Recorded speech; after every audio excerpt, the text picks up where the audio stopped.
والسلام على عباده الذين اصطفى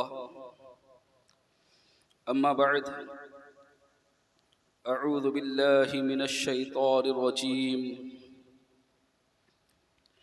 بسم الله الرحمن الرحيم الذي خلق الموت والحياة ليبلوكم أيكم أحسن عملا اللهم نور قلوبنا بالقرآن وزين أخلاقنا بالقرآن وادخلنا الجنة مع الأبرار ونجنا من النار صدق الله العظيم وصدق رسوله النبي الأمين الكريم ونحن على ذلك لمن الشاهدين والشاكرين والحمد لله رب العالمين۔ بادئ توحید کے متوالو، غوث اعظم کے جانثارو، آئیے کچھ عرض معروض سے قبل ہم اور آپ مل کر انیس بے کسا چارہ ساز درد مندہ وقار دو جہاں سرور کون و مکا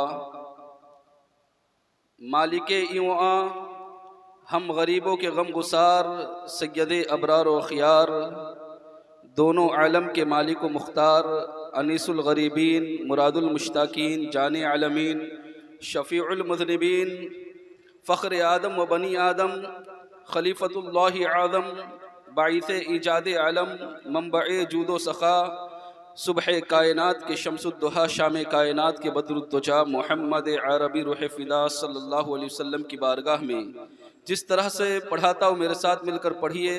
الصلاۃ والسلام علیک یا رسول اللہ، الصلاۃ والسلام علیک یا حبیب اللہ، الصلاۃ والسلام علیک یا نبی اللہ صلی اللہ تعالی علیہ وسلم۔ برادران ملت اسلامیہ، خطبہ مسنونہ کے بعد میں نے جس آیت کریمہ کے حصے کی تلاوت کرنے کا شرف حاصل کیا، اللہ تبارک و تعالی مجھے حق کہنے، آپ کو حق سننے، ہم سب کو اس پر عمل کرنے کی توفیق عطا فرمائے۔ اللہ رب العزت کا فرمان علی شان، الذی خلق الموت والحیات لیبلوکم ایکم احسن عملا، ہم نے موت اور زندگی کو اس لیے بنایا، لیبلوکم ایکم احسن عملا، تاکہ ہم جان لے، ہم جانچ لے کہ کس نے اچھے اعمال کیے ہیں۔ پتہ یہ چلا کہ آج ہمیں اس دنیا میں جو بھیجا گیا ہے، یہ اس لیے بھیجا گیا ہے، یہ زندگی جو دی گئی ہے اس کے بعد موت بھی ہونے والی ہے، یہ اس لیے ہے کہ اللہ تبارک و تعالی یہ جاننا چاہتا ہے کہ کون اس کے بتائے ہوئے طریقے کے مطابق اس زندگی کو گزارتا ہے، کون اچھے اعمال کرتا ہے، کون جو ہیں اللہ رب العزت کے فرامین پر عمل کرتا ہے، اور کون جو ہے ایسا انسان جو گناہوں کے دلدل میں پھنس کر پھر بے راہ روی کا شکار ہوتا ہے۔ یہ جانچنے کے لیے یہ گویا امتحان گاہ ہے، ہر لمحہ مومن کا امتحان چل رہا ہوتا ہے، ہر آن انسان کا امتحان چل رہا ہوتا ہے۔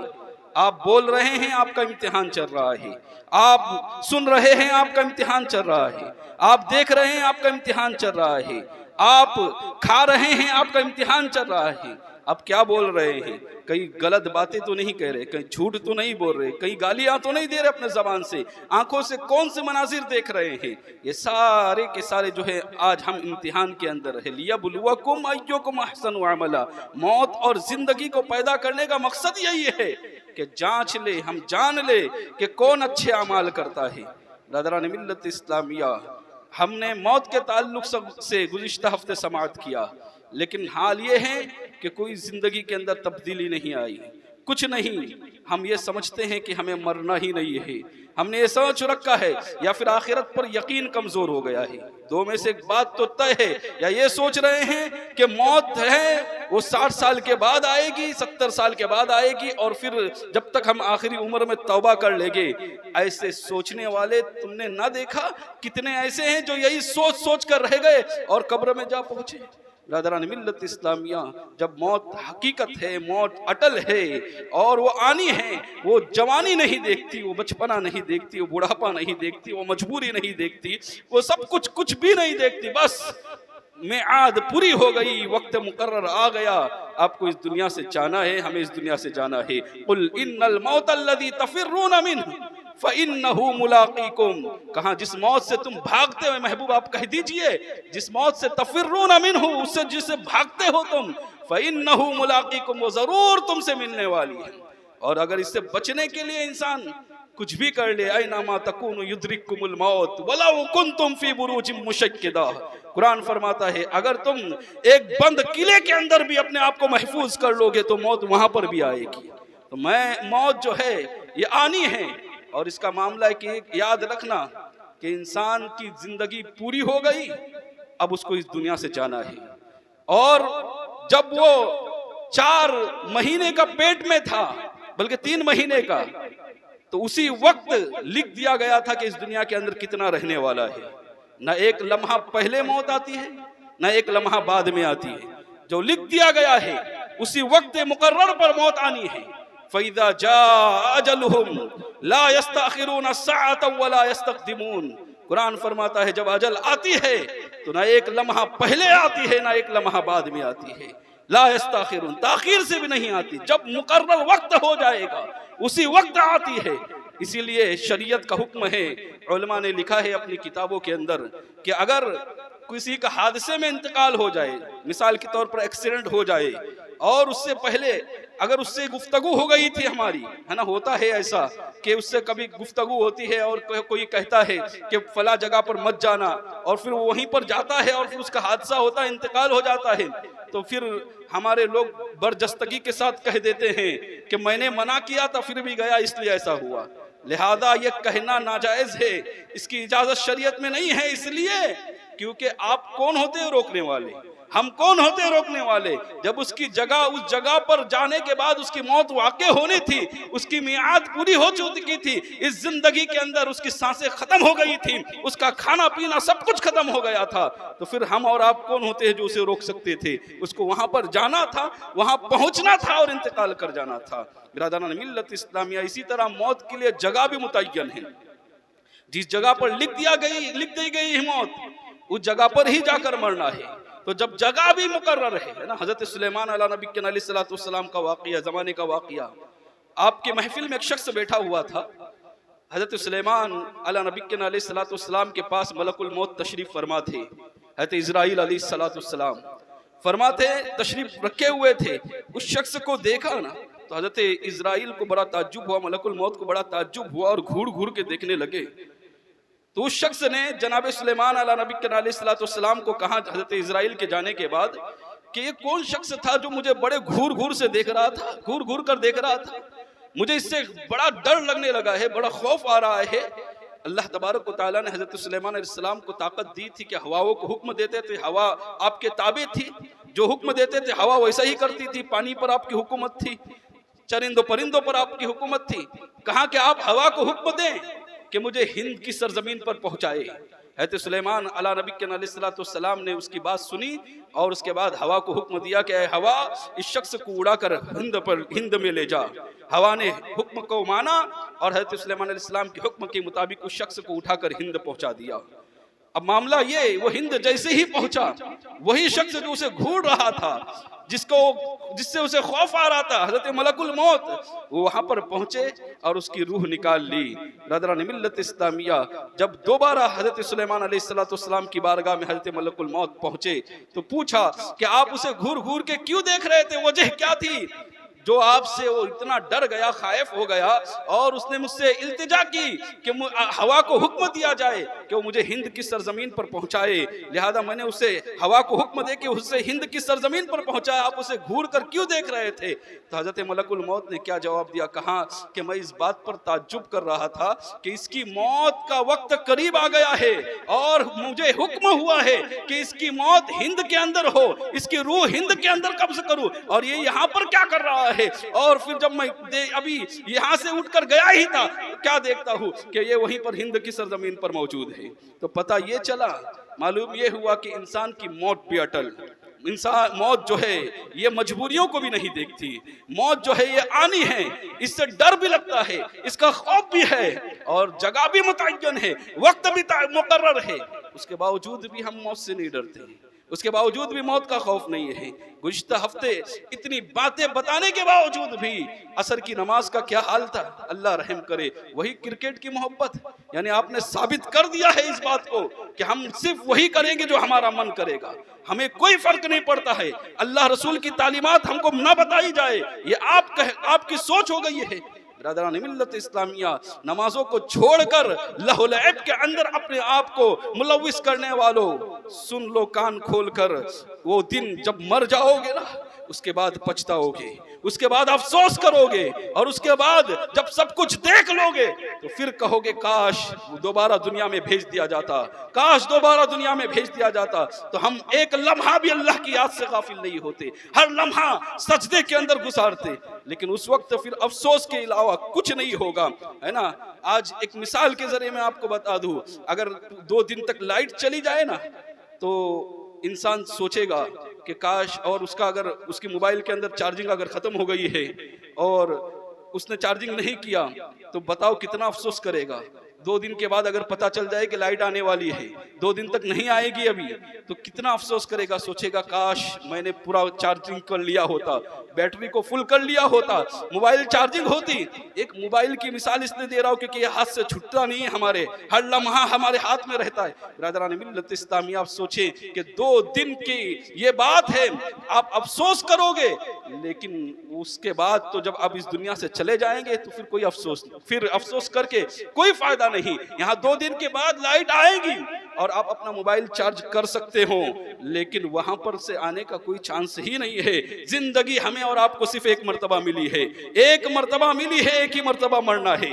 یہ ہمارا اسلام کا عقیدہ ہے کہ دوبارہ کوئی زندگی نہیں ملنے والی ہے۔ جب ایک زندگی ملی ہے تو پھر اس کی قدر کرو، اس کی اہمیت کو سمجھو، اسے جانو کہ زندگی کتنی اہم ہے۔ کل قیامت کے دن اس کی نیکیاں جب اس زندگی کے اندر ہم نے کی ہوگی تو اس کا اجر ہمیں قیامت کے دن ملنا ہے۔ ہم قیامت کے دن اس کو دیکھیں گے، ایک ایک نیکی کو ہم دیکھیں گے۔ برادران ملت اسلامیہ، اس لیے موت سے ڈرو، موت کا خوف اپنے دل میں اس لیے رکھو تاکہ فکر آخرت پیدا ہو جائے۔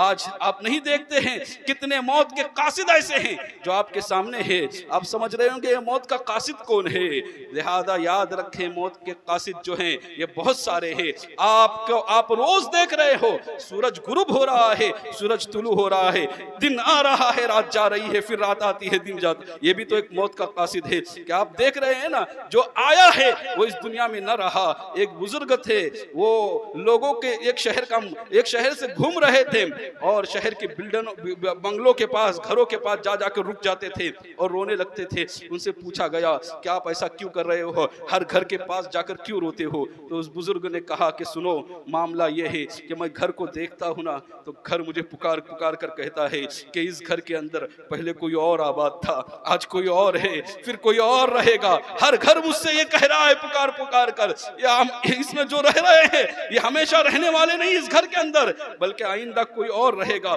پھر کوئی اور رہے گا، اور پھر کوئی اور رہے گا۔ یہ بھی موت کا قاصد ہے، یہ بھی بتا رہے ہیں۔ ایک بزرگ ہیں، انہوں نے اپنے داڑھی کے بال کو ایک بال سفید ہوتا ہوا دیکھا، انہوں نے دنیا کو ترک کر دیا، سب دنیا داری چھوڑ دی اور فکر آخرت میں لگ گئے، اللہ کرنے میں لگ گئے۔ پوچھا گیا کہ آپ نے یہ دنیا داری کیوں ترک کی؟ تو کہا موت کا قاصد مجھے نظر آیا۔ کہا وہ موت کا قاصد کیا تھا؟ کہا میں نے دیکھا آئینے کے اندر تو میرا داڑھی کا ایک بال سفید ہو گیا تھا، یہ موت کا قاصد ہے۔ حضرت یعقوب علیہ نبی کے علیہ السلام ملک الموت سے ان کی اچھی جمتی تھی، اچھے تعلقات تھے۔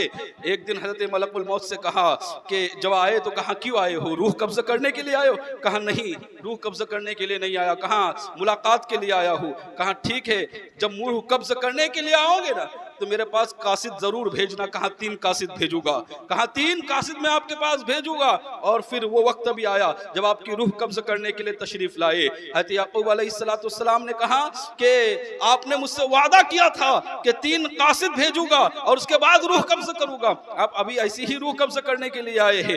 کہا 3 قاصد بھیج چکا ہوں۔ کہا وہ کون سے 3 قاصد ہے؟ کہا پہلا قاصد یہ ہے کہ آپ کے داڑھی کے بال سفید ہو گئے، دوسرا قاصد یہ ہے کہ آپ کا بدن کمزور ہو گیا، اور تیسرا قاصد یہ ہے کہ آپ کی کمر جو ہے یہ جھک گئی ہے۔ یہ 3 قاصد میں نے بھیج دیا، یہ ہر ایک کے لیے نہیں آتے ہیں، یہ قاصد بھی ہے یہ کسی کسی کے لیے آتے ہیں۔ برادران ملت اسلامیہ، جب متعین ہے وقت اس دنیا سے جانا ہے تو پھر ہم اسی دنیا کو سب کچھ کیوں سمجھ رکھتے ہیں؟ برادران ملت اسلامیہ، موت کو آسان نہ سمجھو، موت کی سختی قرآن فرماتا ہے وجاءت سکرۃ الموت بالحق، اور موت کی سختی حق ہے۔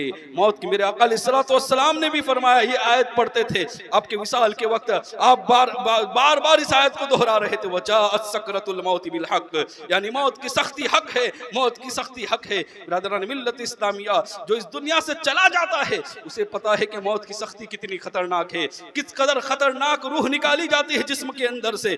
موت آسان نہیں ہوتی ہے، جسم سے روح کا نکلنا آسان نہیں ہوتا ہے۔ اگر آج دنیا کے اندر آپ اگر کسی کو کرائے پر روم دے دیتے ہو، فلیٹ دے دیتے ہو، تو حال یہ ہے کہ اگر وہ 10 سال رہ جائے تو پھر اسے نکال کر دکھاؤ، آپ کے لیے آپ کے ناک کے اندر دم نہ کر دے تو پھر کہنا مجھ سے، آپ کو لوہے کے چنے چبانا پڑے گا اگر 10 سال آپ کے کمرے میں اگر روم میں کوئی رہ گیا ہو، وہ نہیں نکلتا۔ اب سوچیں کہ ایک انسان جو آپ کا گھر ہے، آپ کا روم ہے، اس کے اندر اگر 10 سال رہ جائے تو وہ چھوڑنے کے لیے تیار نہیں ہوتا، وہ نکلتا نہیں، بڑا مشکل ہوتا ہے اسے نکالنا۔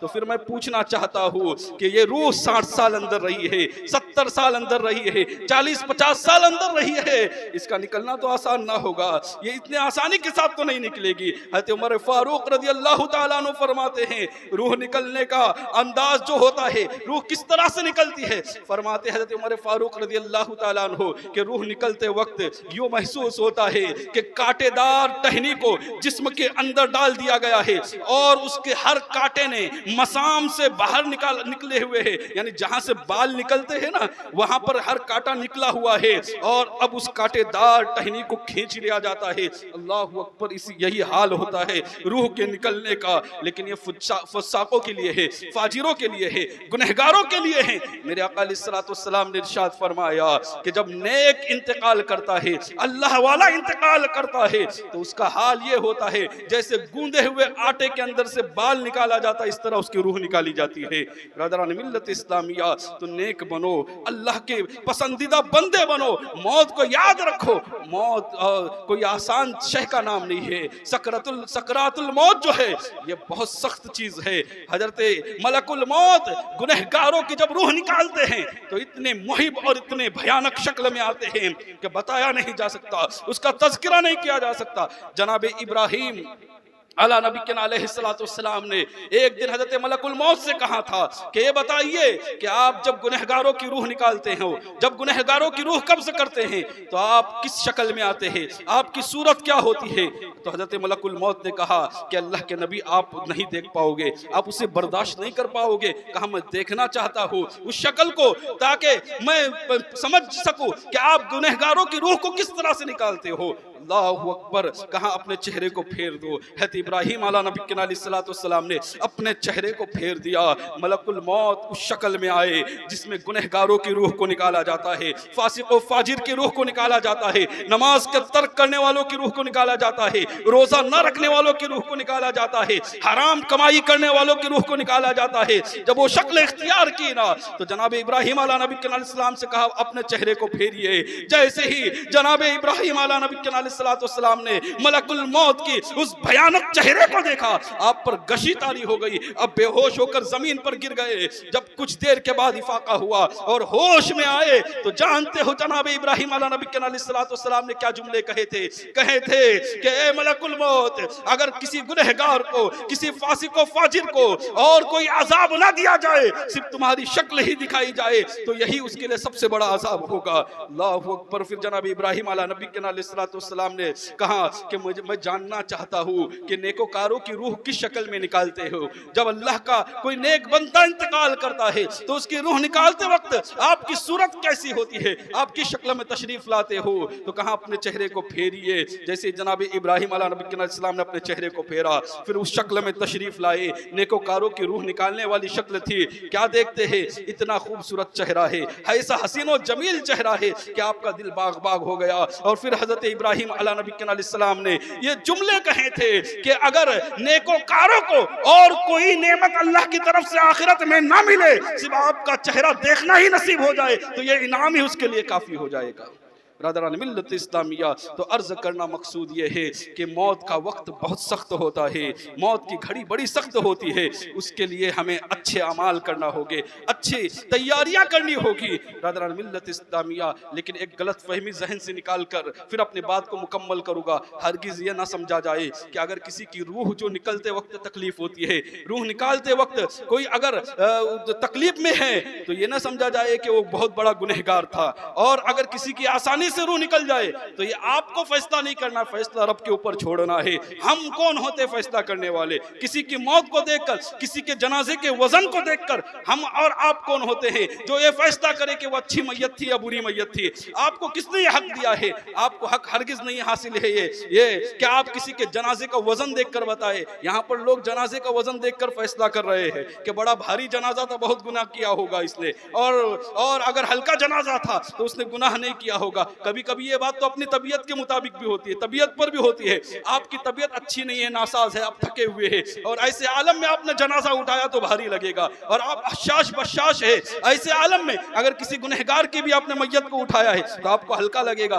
آپ کس طرح سے فیصلہ کر سکتے ہو؟ جہاں امام غزالی علیہ رحمت الرضوان نے لکھا ہے کہ کسی کی موت کا دیکھ کر یہ فیصلہ نہ کیا جائے کہ اس کی اچھی موت ہے یا بری موت ہے، لہذا اس لیے کیونکہ کبھی کبھی ایسا ہوتا ہے کہ ایک انسان ہے جو بہت دیندار ہے، جس نے نیکیاں کی ہے، متقی ہے، تقوی شعار ہے، اللہ کے بتائے ہوئے طریقے کا کاربند ہے، اور اس کے باوجود بھی موت کی سختی اس کی دیکھی جاتی ہے، جو موت کی سختی کے ساتھ، موت جو ہے سختی کے ساتھ واقع ہوتی اس کے ساتھ، تو یہ بھی ہو سکتا ہے کہ وہ یقیناً متقی تھا، یقیناً وہ اللہ کا نیک بندہ تھا، تقوی شعار تھا، لیکن یہ بھی ہو سکتا ہے کہ اس نے کچھ تو گناہ کیے ہوں گے انسان ہونے کے ناطے۔ کون انسان ہے ایسا جو گناہ نہیں کر سکتا سوائے انبیاء کرام علیہ السلام کے، اور اولیاء کرام محفوظ ہے اس چیز سے، معصوم نہیں ہے، معصوم انبیاء کرام علیہ السلام ہے، اور اولیاء محفوظ ہوتے ہیں۔ لہذا انسان جو ہے یہ تو گناہ کرتا ہے، تو ہو سکتا ہے کہ اس سے کچھ دنیا کے اندر گناہ ہو گئے ہوگے۔ امام غزالی لکھتے ہیں اس گناہ کا بدلہ انہیں دنیا کے اندر دیا جاتا ہے، اور پھر آخرت میں ان کے لیے صرف نعمتیں ہی نعمتیں ہوگی۔ اور کسی فاسق اور فاجر کی روح نکلتے وقت اگر آپ دیکھتے ہیں کہ آسانی کے ساتھ روح نکل رہی ہے تو ہرگز یہ فیصلہ نہ کیا جائے کہ وہ اس کے کچھ کام اللہ کو بہت پسند آئے ہوگے اور اللہ نے اس کو بخش دیا۔ نہیں مسلمانوں، یاد رکھنا یہ بھی ممکن ہے کہ وہ یقیناً فاسق و فاجر تھا، وہ گنہگار تھا، لیکن اس نے کچھ کام تو دنیا کے اندر اچھے کیے ہوگے، لہذا اس کی روح کو آسانی کے ساتھ نکال دیا جائے تاکہ اس دنیا کے اندر اس کو جو اچھے کام دنیا میں کیے ہیں اس کی نعمت، اس کا بدلہ اسے دنیا میں دیا جائے، اور پھر آخرت میں اس کا کوئی حق باقی نہیں رہے گا۔ برادران ملت اسلامیہ، اس لیے فیصلے کرنا بند کر دو، ہرگز کسی کی میت پر دیکھ کر آپ اپنی مرضی سے تبصرہ نہ کرو۔ وہ چلا گیا اللہ کے پاس، اس کو اللہ کے حوالے چھوڑ دو، اللہ اور دعا کرتے رہو کہ اللہ اس کی بخشش کرے، اس کی مغفرت کرے۔ برادران ملت اسلامیہ، انشاءاللہ پھر موت کی سختی اور قبر کے عذاب کے تعلق سے اگلے ہفتے بیان کروں گا۔ اللہ تعالیٰ سے دعا ہے کہ کہنے سننے سے زیادہ عمل کرنے کی توفیق عطا فرمائے۔ وما علینا الا البلاغ۔ السلام علیکم ورحمۃ اللہ۔